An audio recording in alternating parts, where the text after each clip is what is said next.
A large portion of the Dr. Phil episodes with Summer Wells' parents is in with the behavior panel. As part of a body language expert panel goes over their interview with Don Wells and Candus and analyzes it. Ansley Daniels spoke with one of the experts on that panel, which you just saw here on News Channel 11 on the Dr. Phil show, and found out whether or not they believe Summer's parents are telling the truth. Ansley?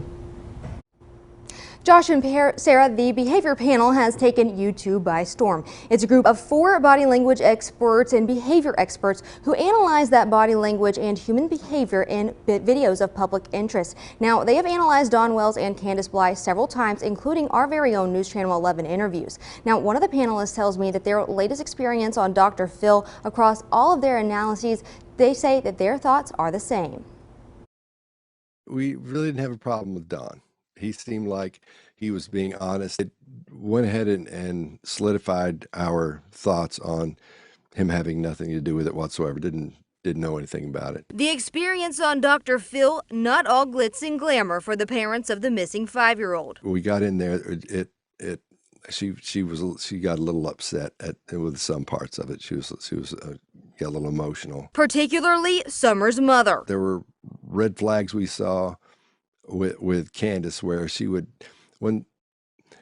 just took a little bit too long to answer some questions, and some questions just didn't sound like we got the right answer for them. It really hurts to see your other children crying.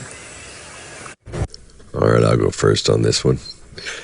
This is the one that really bothers me. Which doesn't mean anything, doesn't mean that she's guilty or innocent or anything. It just, we just saw some things and heard some things that made us question the validity of her answers. So he's really going through his mind. He is honest, I think, about trying to fly right. Together, the panel of 4 all have expertise in communication, body language, deception detection, interrogation, and resistance to interrogation. Did you have anything to do with Summer's disappearance? No, sir. But what they do for this isn't interrogating. It's in no way an interrogation. It was just a fact-finding mission, I guess you'd say. It was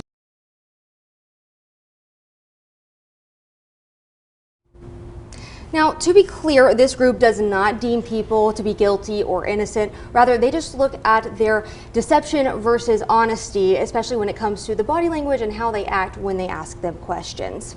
Great point. I mean, no suspects have been identified. No one's been charged. That's super important. You just saw the second day of the Dr. Phil show. Anything learned in this second episode that you think is significant? So obviously yesterday, I think the big thing coming out was Cornbread Mafia, and why did it upset Candus when it was brought up, Summer's mother. And I think today we were hoping to learn a little bit more about Cornbread Mafia and maybe why she reacted that way during her interview with the behavior panel. However, we didn't learn too much, right? We didn't learn much at all. And so today we here at News Channel 11 are going to dip into Cornbread Mafia coming up tonight at 6 about what that is.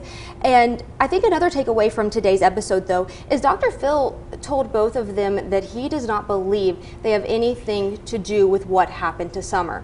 However, earlier I did speak with a criminal justice expert who tells us that while what he said is important, it's also the way he said it. Dr. Phil used some very specific language in the way he said that. So we're going to learn a little bit more about that coming up tonight at 6. But I think that a big takeaway from today is that Dr. Phil told both of her parents that he did not believe they had anything to do with what happened to their little girl.